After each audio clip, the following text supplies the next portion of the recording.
그다음에 깜짝 놀라가지고 네. 왜 그렇게 됐지? 그 압력솥이라서 그 막 치즈가 올라오는 거 뚜껑을 이렇게 살짝 엎어뜨려서 열어놔야 되는데 네. 그냥 그거를 몰라서 안 하는 펑펑한 거? 그래서요?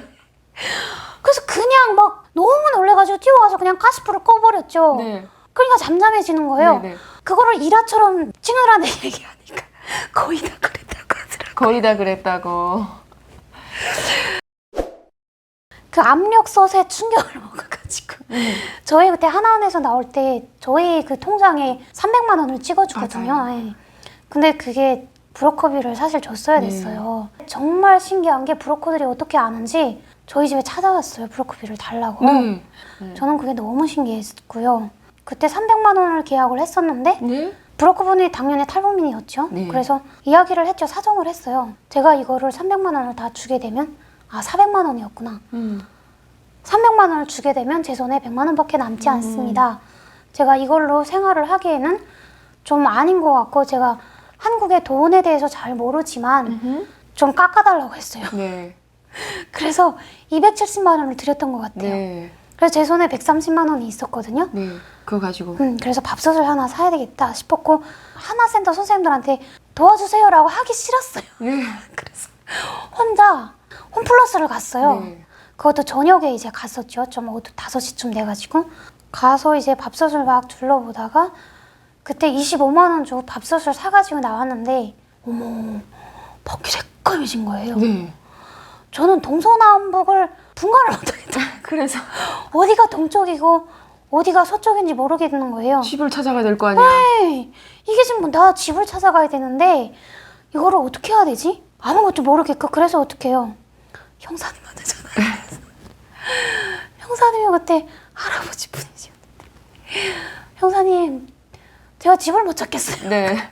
도와주세요. 도와주세요. 그러니까 어딘데 집을 못 찾겠냐고 하시는 거예요. 그래서 그때 다행인 거는 이미 핸드폰을 개통을 했었다는 네. 거죠. 홈플러스 네, 앞입니다. 네 맞아요. 저 홈플러스 앞인데요. 어디가 동쪽이고 어디가 서쪽인지 어디가 집 가는 방향인지 모르겠어요. 이게 불빛이 번쩍번쩍번쩍 하다 보니까 중국에 살아도 시골이라서 이렇게 번쩍번쩍번쩍 하는 데서 못 살았거든요. 그러다 보니까 그렇게 전화를 하시니까 형사님이 바보냐? 너 집 주소 알잖아. 택시 타! 얄짤없는데? 이러시는 거예요. 네. 그래서 택시가 있었구나. 택시가 있었구나. 택시가 있었구나 하고 네. 택시를 타고 택시가 있었지 하고 택시를 타고 탔어요. 얄짤없네. 그 형사님. 집 주소를 그 찍었던 사진을 기사님한테 이렇게 해가지고 기사님 저 여기로 가주세요 했는데 그때 말투는 이 말투가 아니었겠죠. 네, 당연히 조금 그래도 북한 티가 나는 네. 그런 말투였고 기사님이 한번 슬쩍 이렇게 보는 거예요. 네. 그러시면 어디서 오셨어요? 네. 그래서 중국에서 오셨어요. 근데 저는 그게 기분이 나빴어요. 네. 그래서 아니요, 응. 저 북한에서 왔는데요. 그러니까 아유 죄송하다고 이렇게 하고 아무 말씀 없으시고 이제 네. 태워다 주시더라고요. 네. 네, 그런 일화가 있었어요. 음. 제가 가전제품을 진짜 한참 오래 있다가 네. 사놨어요. 네. 그래가지고 세탁기를 한 1년이 지나서 샀는데 삼성 거 네. 네. 작동을 할지 모르는 작동할 줄 모른다고요? 그래서요? 그 전까지 제가 혼자 있으니까 다 손빨래를 하고 아이고야. 이렇게 하고 세탁기 썼어야지. 좀 알바를 해가지고 돈을 벌어서 세탁기를 샀는데 아 이거 뭐 이거 어떻게 하는 거지? 네. 야 이거 어떻게 하는 거지? 막 이렇게 하다가 이제 거기서 좀 살면서 좀 시간이 흐르다 보니까 북한 사람들 또 솔직히 많잖아요. 네. 동생들이랑 언니들이 있었어요. 전화해서 야 와서 이거 세탁기 좀 작동해보라. 언니 세탁기 샀어? 알았어 기다려 내가 가서 봐줄게 하고 왔어요. 와가지고 동생이 진짜 구체적으로 이건 뭘 누르고 뭘 누르고 막 이렇게 해서 세탁기가 돌아가서 아 이게 신기하구나 이런 거였구나 했는데 처음 세탁기를 써보신 거예요? 네. 중국에서도 못 써보고? 저는 못 써봤어요. 저는 중국에서 정말 애 아빠가 속은 속이지 않았지만 정말 힘들게 살았거든요. 그 집엔 또 하수도도 없었어요. 그래서 손으로 빨래를 해가지고 그 물을 바켓스에 담아가지고 가서 노랑에다가 버리고 이렇게 했거든요. 아니 그런 사람들은 장가는 그래도 가고 싶은가 보죠. 어떻게 북한에서 데려오는 여자들을 그런 한심한 곳에 데리고 가나요?